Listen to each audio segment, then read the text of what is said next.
Ang CIA ay kilala sa Amerika bilang isang magaling na spy.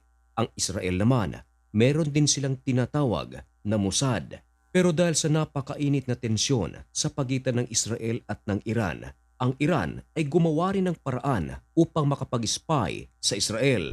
Ayon sa ulat ng BBC News, ang Israel ay nag-aresto ng pangalawang grupo ng mga hinihinalang nag-i-spy sa Israel para sa Iran.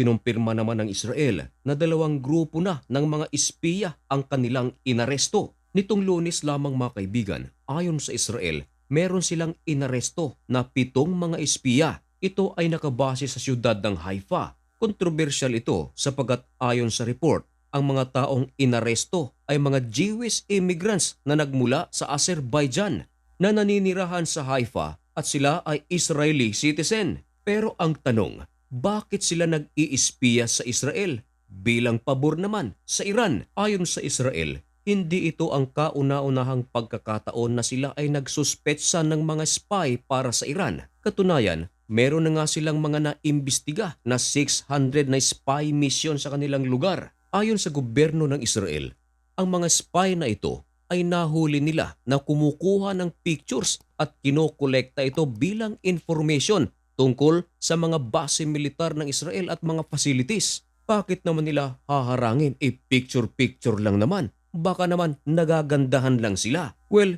hindi ganun lamang sapagat ang Israel ay mahigpit sila sa kanilang seguridad. Hindi porket picture-picture lang ay okay na. Nakasalalay kasi rito ang seguridad ng bansa. Dahil kung hahayaan lamang ito ng Israel, maaaring pag-aralan ito ng kalaban at nang sa ganon, madali lamang atakihin ang Israel. Ang tanong, bakit ito nagawa ng mga spy na ito? Sila ay mga Hudyo pa naman sana. Simple lang, ito ay tungkol pa rin sa pera.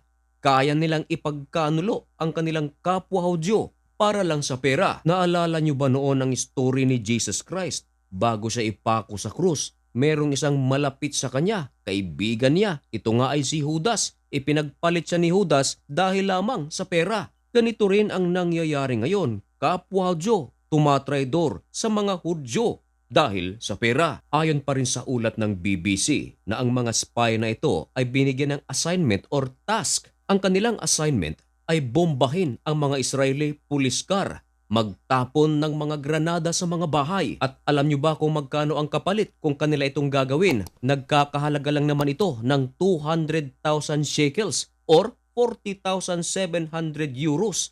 $53,000 naman ito. Kung tutuusin ay napakalaking pera nito mga kaibigan. Ayon sa ulat, ang pagkakasundo ang presyo ay magdidepende sa task. Kung hindi mahirap ang task, medyo mura lamang ito. Pero kung may kahirapan, of course, mahal din ang kabayaran. Nag-anunsyo na mismo ang Israeli Security Services. Ayon sa kanila, meron na silang napahuli at napakulong na 7 mga Israeli at sila ay mga suspected na nag-i-spy para sa Iran. Ayon sa ulat, ang mga spy group na ito ay pinangunguluhan lamang ng isang 23-year-old na lalaki. Ang lalaking ito ay nirecruit ng Iranian operative at ito ay inoferan ng isang malaking halaga kapalit ng mga information na kanilang makukuha sa loob mismo ng Israel. At ang matindi pa riyan mga kaibigan, na itong isang 23-year-old na lalaki na na-recruit ng Iranian operative, nag-recruit pa ito ng 6 na iba pang mga tao.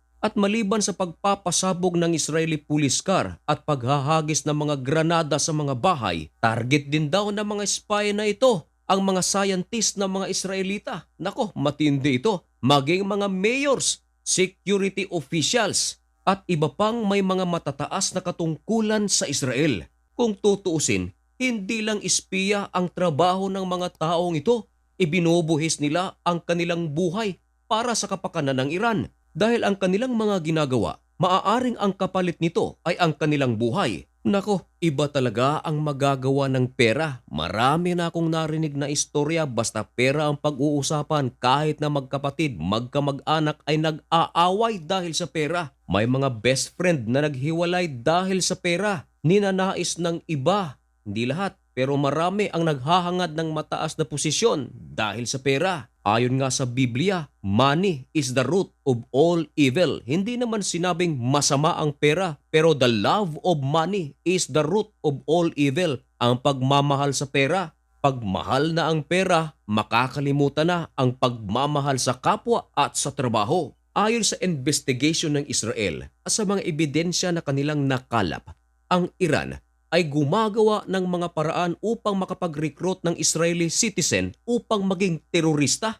Pero nangako ang Israeli security agencies na kanilang paiigtingin ang kanilang pag-detect sa mga Iranian activities para sa ikasisira ng Israel. Sa ngayon, ayon mismo sa Israel, ang 7 na kanilang nahuli na mga immigrants mula sa Azerbaijan ay nakadetine na sa Haifa.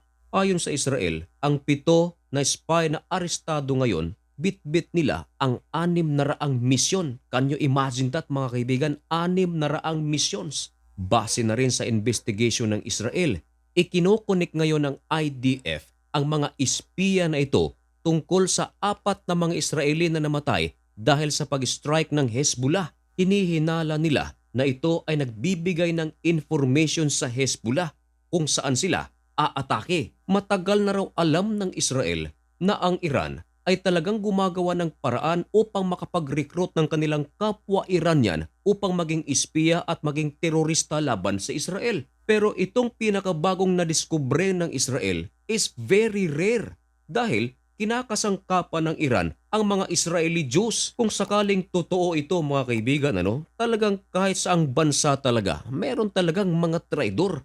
Maging sa Iran mismo, mayroong napabalita na tinatraidor din sila ng kanilang kapwa Iranian at nasa mataas pa na posisyon sa IRGC. Mismong Iranian government pa nga ang nag-anunsyo na meron silang dinakip na mga Iranian IRGC dahil sangkot ito sa pagpatay kay Ismail Haniyeh.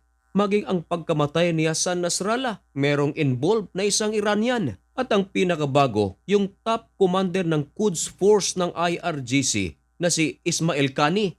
Hinihinala rin na nag-iispiya ito sa Iran para sa Israel. Kaya nga, itong si Ismail Qani naharap sa interrogation mismo ng gobyerno ng Iran dahil mismong ang Iranian government ay nanghihinala na rin na itong si Ismail Qani ay nagpapagamit sa Israel. Kahit na sa Amerika, meron ding mga nababalita na may mga traidor. Naalala nyo ba mga kaibigan noong nakaraang araw na kung saan nag-leak ang di umano'y plano ng Israel na pag-atake sa Iran? Yun ay top secret sana, pero nabahala ang United States of America kung sino ang nagpakalat nito at kung sino ang merong access sa Pentagon.